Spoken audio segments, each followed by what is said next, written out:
Hello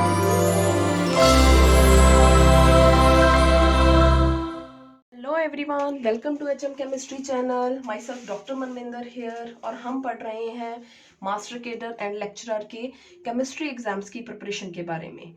जब हमने इस बार दोबारा कोचिंग स्टार्ट की है तो हमने 2 चैप्टर्स कंप्लीट कर लिए हैं and in today's video I am giving you the short formulas and short quick revisions of chapter number 2 that is atomic structure.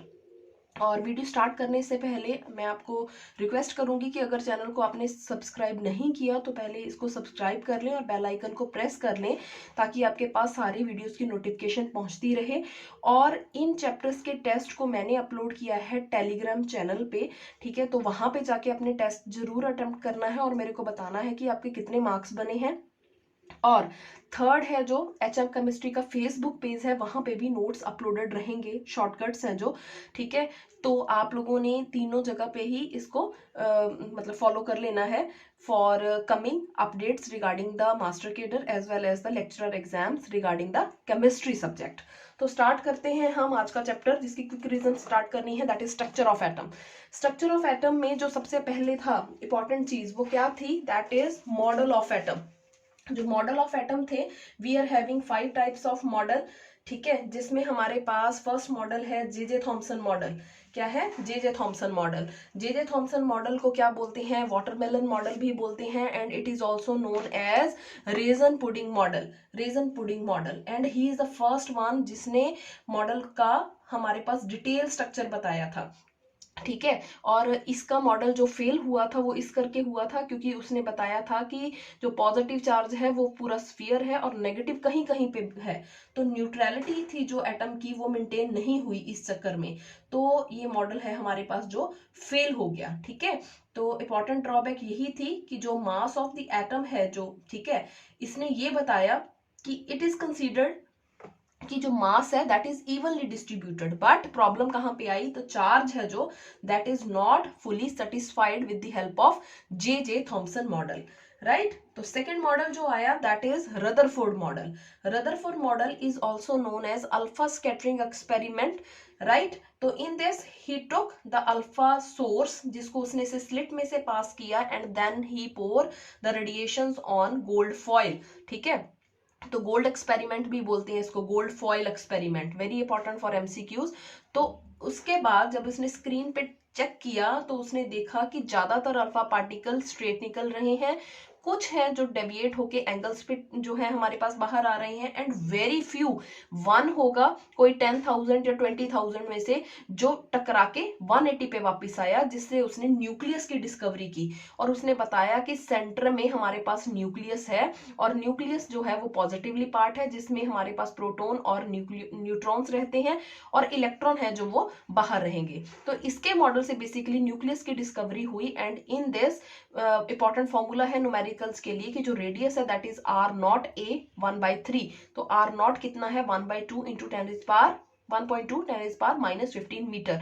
तो डिटेल वीडियो इसकी आप देख सकते हो, सारे चैप्टर की मैंने अपलोड कर दी है कि ये एक्सप्रेशन कहां से आए, क्या है या कैसे हैं। तो ये क्विक रिवीजन है, ठीक है। तो इसके लिए I am little bit faster. तो थर्ड मॉडल जो हमारे पास आया, ठीक है, तो वो था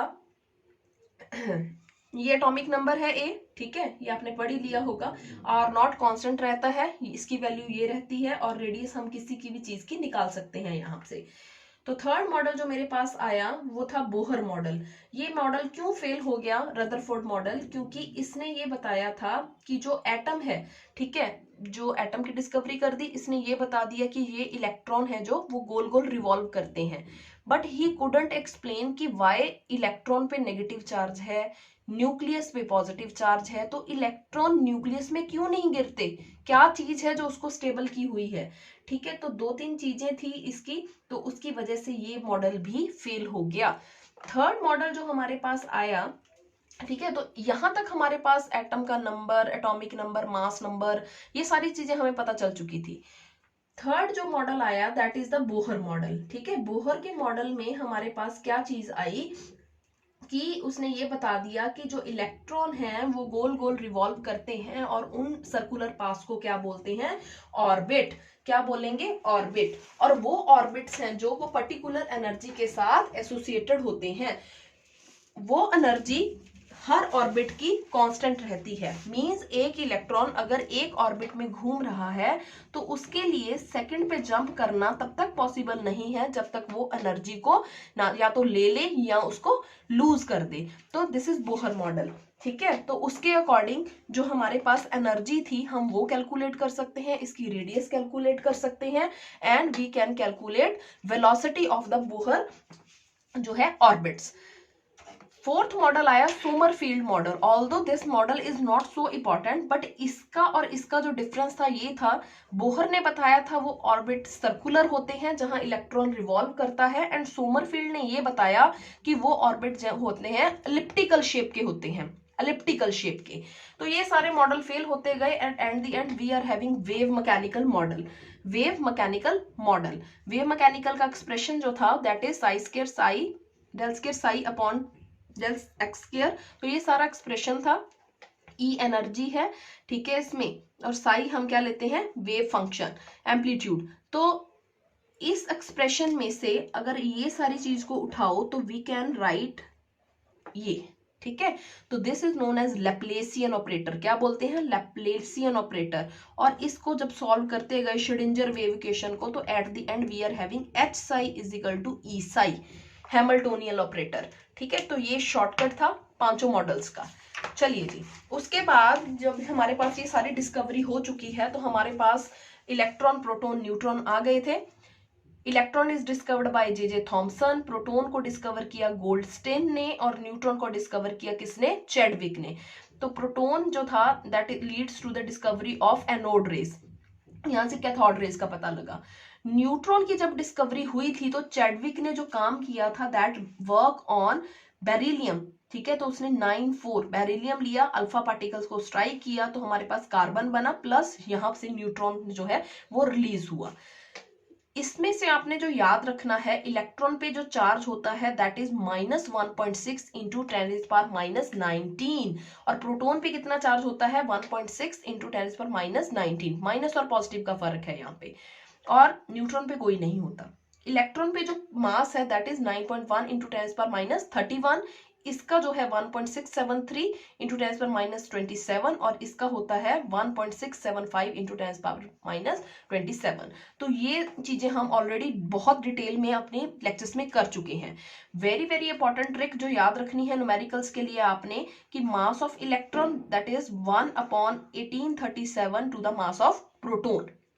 ठीक है, तो ये आपने रिमेंबर रखनी है। ये सारी चीजें अगर आपको याद हैं जो मैं अब बता रही हूं, then you can definitely do the questions from atomic structure, चाहे वो मास्टर केडर का एग्जाम आ जाए, चाहे वो लेक्चरर का एग्जाम आ जाए। ये सारी चीजों को तो आपने टिप्स पे कर लेना है और लिख के देखना है इसको। चलिए, उसके बाद हमारे पास टर्म आती है आइसोटोप क्या है, आइसोबार क्या है, isotones. Isotope same atomic number but different mass number. Isobar same mass number but different atomic number, reverse है ये एक दूसरे के। आइसोटोन्स जिसमें डिफरेंट एटॉमिक नंबर रहेगा, डिफरेंट मास नंबर रहेगा, बट हमारे पास न्यूट्रॉन्स का नंबर जो है वो सेम आएगा। ठीक है, आइसोडाइफर्स, आइसोडाइफर्स जो के होते हैं वो होते हैं सेम आइसोटोपिक नंबर, कई जगह पे ये भी लिखा मिलेगा आपको, but it is basically same neutron minus proton value, same neutron minus proton value. Iso electronic, as the name indicates, same number of electrons, right? Isosters, stars का मतलब है जो सेम नंबर ऑफ एटम हो and same number of electron हो। तो trick बनाई है एक मैंने, आप याद रखोगे जेन। ठीक है, जेन किसी का नेम है, सेम लिख के जेन लिख लो। अगर सेम मास नंबर है तो आइसोबार, सेम एटॉमिक नंबर है तो isotope, same number of neutrons है तो isotone, same number of electron है तो आइसो इलेक्ट्रॉनिक। राइट, चलिए नेक्स्ट हमारे पास आ गया कि बोहर मॉडल से हमारे पास कितने फॉर्मूले आए थे। देखो बोहर मॉडल सबसे इंपॉर्टेंट था, बहुत सारे फॉर्मूलेज हैं और ये सारे इस पेज में मैंने लिख दिए हैं और ये आपको याद होने चाहिए क्योंकि न्यूमेरिकल इसी में से आ जाता है। उसने बताया जो एंगुलर क्वांटम नंबर था हमारे पास, ठीक है, angular momentum MVR, that is equal to NH/2 NH/2 radius calculate करनी है ऑर्बिट की, तो 0.529 n²/z।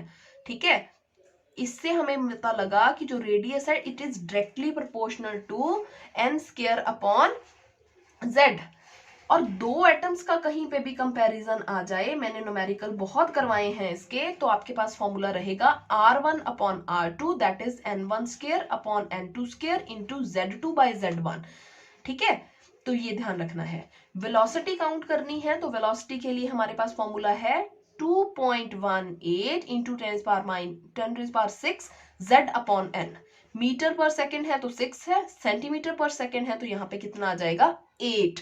Z है एटॉमिक नंबर, N है एनर्जी लेवल, 1 है 2 है 3 है, कहाँ रहता है ऑर्बिट। ठीक है, और सेम जब टू एटम्स का कंपैरिजन न्यूमेरिकल में आ जाए तो वेलोसिटी 1 की upon velocity 2 that is equal to Z1/Z2 N2/N1। यहां से रिवर्स है, ध्यान रखना, गलत नहीं करना।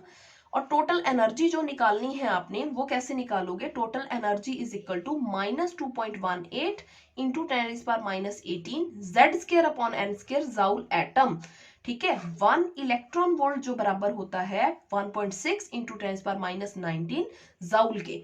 ठीक है जी, चलो तो टोटल एनर्जी यहां से जब आप कैलकुलेट करोगे तो आपके पास आएगी -13.6 Z²/n² and that value is into the electron volt per atom.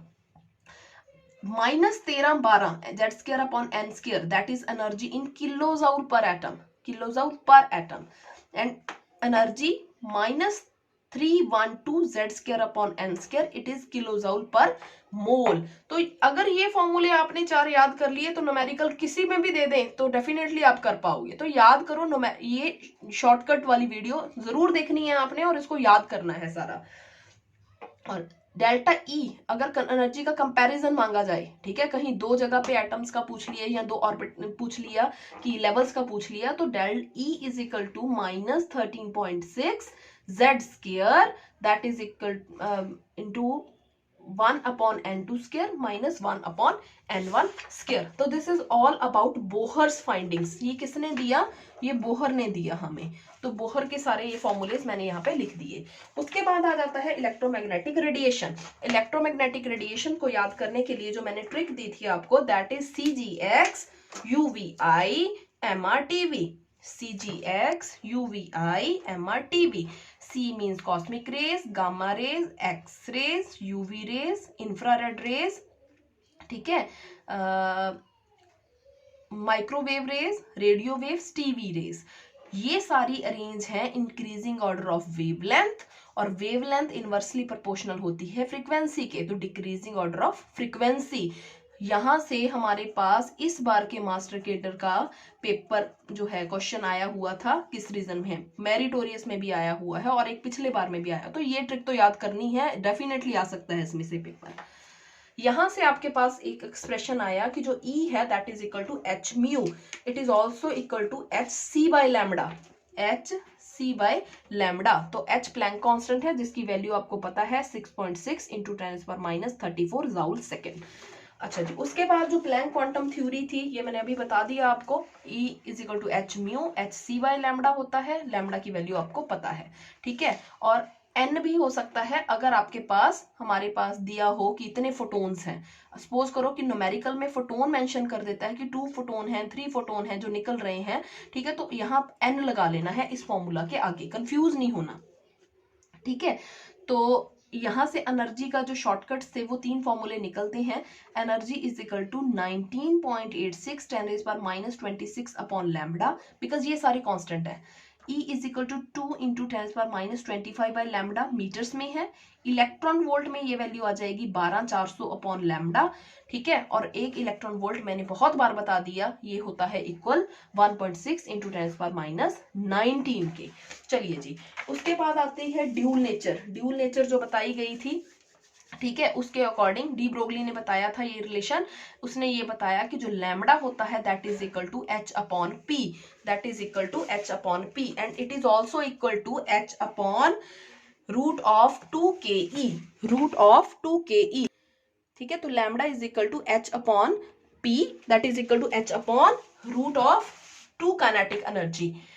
Then we have uncertainty principle जो अगेंस्ट था किसके, बोहर के, क्योंकि उसने ये बताया था कि हम वेलोसिटी, उसकी एनर्जी, उसकी रेडियस एक ही टाइम पे कैलकुलेट कर सकते हैं, पर हाइजेनबर्ग ने बोला कि किसी भी माइक्रोस्कोपिक पार्टिकल के लिए हम ये दोनों चीजें साइमल्टेनियसली कर ही नहीं सकते, और उसने जो फॉर्मूला दिया that is delta x into m delta v that is greater than and equal to h upon 4 pi. उसके बाद आता है photo electric effect.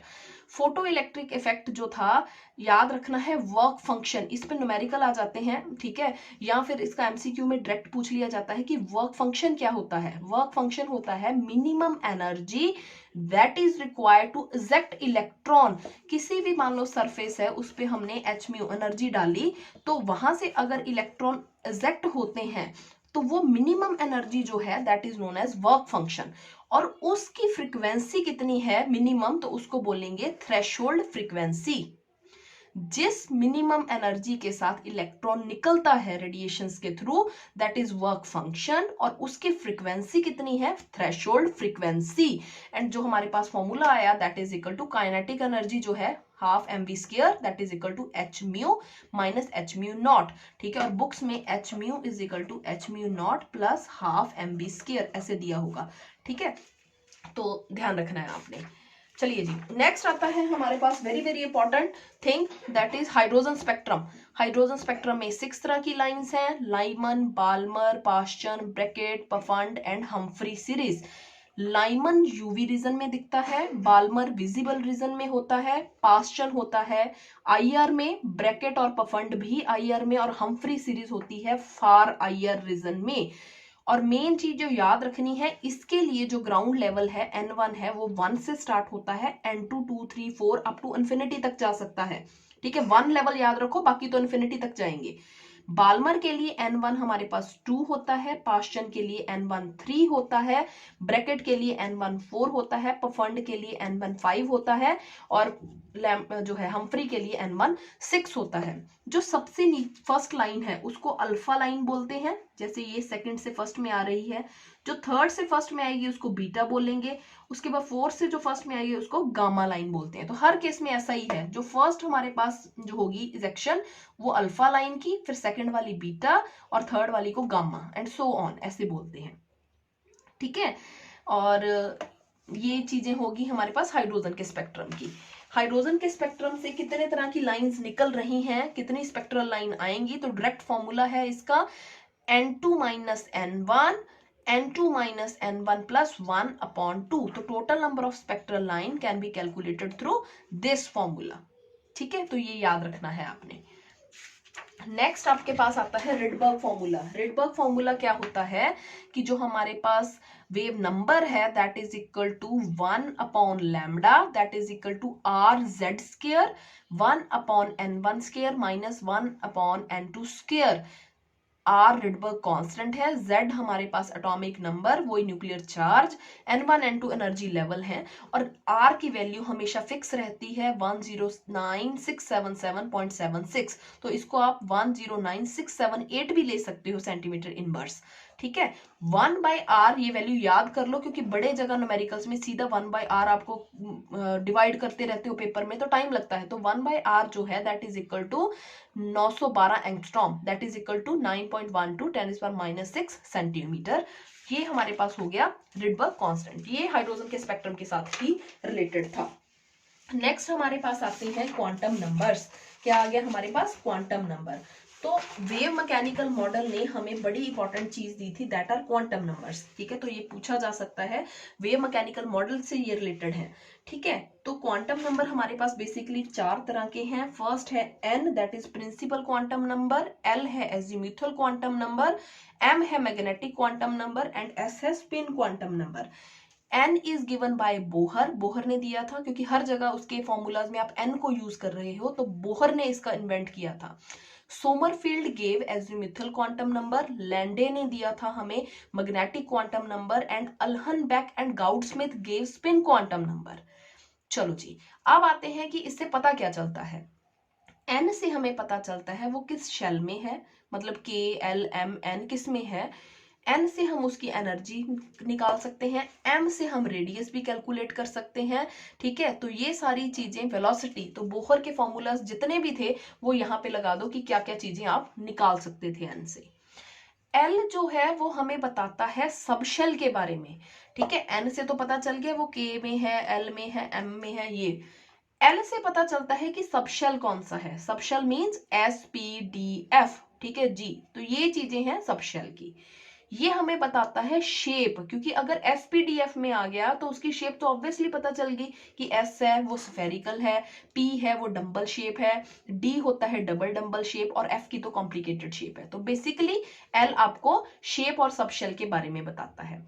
Magnetic quantum number जो है वो ओरिएंटेशन बताता है हमें, ओरिएंटेशन, और इसको निकालते कैसे हैं, -L2 + L, -L2 + L। Spin quantum number spin का बताता है, दैट इज क्लॉकवाइज और एंटी क्लॉकवाइज, +1/2 या -1/2, ठीक है। तो निकालने का तरीका, L को निकालेंगे n-1 से, मैग्नेटिक क्वांटम नंबर को -L2 + L, और स्पिन को +1/2 या -1/2। एक बहुत इंपॉर्टेंट चीज जिसपे MCQ आ जाता है मोस्ट ऑफ द एग्जाम्स में, आपने याद रखना है कि नंबर ऑफ नोड्स S के लिए होंगी n-1, P के लिए होंगी n-2, D के लिए होंगी n-3 और F के लिए होगी n-4, ठीक है। और नंबर ऑफ स्फेरिकल और रेडियल नोड्स, कई बार कंफ्यूज करने के लिए ये भी डाला होता है, स्फेरिकल या रेडियल नोड्स अगर निकालनी है तो फॉर्मूला आएगा n-l-1, n-l-1। कंफ्यूज नहीं होना, n पता है, l यहां से निकल जाएगा, और n-l-1 से आप ये निकाल सकते हो। नंबर ऑफ प्लेनर नोड्स, यहां पे बड़ी पंगा आता है। प्लेनर नोड की जो वैल्यू है वो सिर्फ L के बराबर होती है, ठीक है। कई बार हम इसी फॉर्मूला से कैलकुलेट कर देते हैं तो वो गलत है। Number of planar nodes is equal to azimuthal quantum number L। चलो जी, उसके बाद आ जाता है, देखो, नंबर ऑफ इलेक्ट्रॉन्स। सीधा पूछा हो कि किस हमारे पास शेल में कितने नंबर ऑफ इलेक्ट्रॉन हैं, ऑर्बिट में कितने हैं, तो 2n², n वही होगा, 1 है, 2 है, 3 है, K L M N किस शेल में है। Total number of orbital in N shell, अब ऑर्बिटल कितने होंगे इस शेल में, n²। Total number of electron कितने होंगे, 2n², और हमारे पास ऑर्बिटल कितने होंगे, n²। Total number of subshell, subshell निकालने हैं हमने, ठीक है, तो वो लिखा है इसने n। Total number of orbital in a subshell, that is 2l+1। Total number of electrons in a subshell, 2l+1। Total energy of orbital, ठीक है, दैट इज जो है proportional to n+l value. Bohr Bury rule, हम देखते हैं कि n+l को जोड़ के जिसकी एनर्जी कम बनती है वहीं पे इलेक्ट्रॉन की फिलिंग है जो वो पहले होती है, ठीक है। तो this is all about quantum number. देखो दोबारा फिर याद करवाती हूँ आपको, शेल होते हैं KLMN, सब शेल होते हैं S है, P है, D है, F है, ठीक है। और सब शेल में इलेक्ट्रॉन्स कितने होते हैं, S है उसमें आप एक ही डिब्बा बनाते हो, ठीक है, बॉक्स बनाते हो, एक डिब्बे में कितने होते हैं, 2। P में कितने डब्बे ड्रॉ करते हो, सिंपल लैंग्वेज में बोल रही हूं मैं, तो आप 3 डिब्बे ड्रॉ करते हो, तो एक डिब्बे में तो 2 ही जने बैठ सकते हैं, तो हमारे पास कितने इलेक्ट्रॉन हो गए, 6। D में कितने बॉक्स ड्रॉ करते हो, 1 2 3 4 5, तो एक में 2 है तो यहाँ पे 10 इलेक्ट्रॉन। F में हमारे पास 7 बॉक्स ड्रॉ करते हो आप, तो वहां पे 14। तो इस तरीके से आप इलेक्ट्रॉन्स को निकाल सकते हो। नेक्स्ट आता है हमारे पास प्रिंसिपल्स। प्रिंसिपल हमारे पास 3 है बेसिकली, ठीक है, that is Aufbau principle, Pauli exclusion principle and Hund's rule of maximum multiplicity. Aufbau principle के अकॉर्डिंग क्या था कि जब भी ऑर्बिटल्स ने फिल करना है, ठीक है, SPDF ने फिल करना है, तो वो कैसे फिल करेंगे, ऑर्डर ऑफ इंक्रीजिंग एनर्जी। तो वो एनर्जी जो थी 1s की, फिर 2s, 2p, 3s, 3p, 4s, ये आपको पता ही है, ठीक है। तो ऐसे इसको फिल करना है, पर कई बार न्यूमेरिकल में पंगा आ जाता है कि ठीक है सेम ही दे दिया जाता है, तो फिर हमने देखना है n+l वैल्यू। न्यूमेरिकल्स के लिए ध्यान रखना, n+l वैल्यू कई जगह पे आपको चेक करनी पड़ सकती है, एंड दैट इज बोहरबरी रूल। वो बताता था कि अगर किसी जगह n की वैल्यू आपके पास सेम हो गई, सपोज करो 2s और 2p में पूछ लिया, तो n की वैल्यू अगर आपके पास सेम हो गई तो l की वैल्यू पे जाओ और जोड़ दो इसको n+l वैल्यू को, फिर देखो कि एनर्जी किसकी कम बन रही है, तो उसके अकॉर्डिंग इलेक्ट्रॉन्स की फिलिंग होगी। पॉली एक्सक्लूजन प्रिंसिपल क्या बताता था कि कोई भी 2 इलेक्ट्रॉन ऐसे नहीं होंगे एटम में जिनका हमारे पास क्वांटम नंबर चारों के चारों सेम हो। हाँ 3 सेम हो सकते हैं पर eight the and 4th different हो जाएगा, ठीक है। तो पॉली का ये है।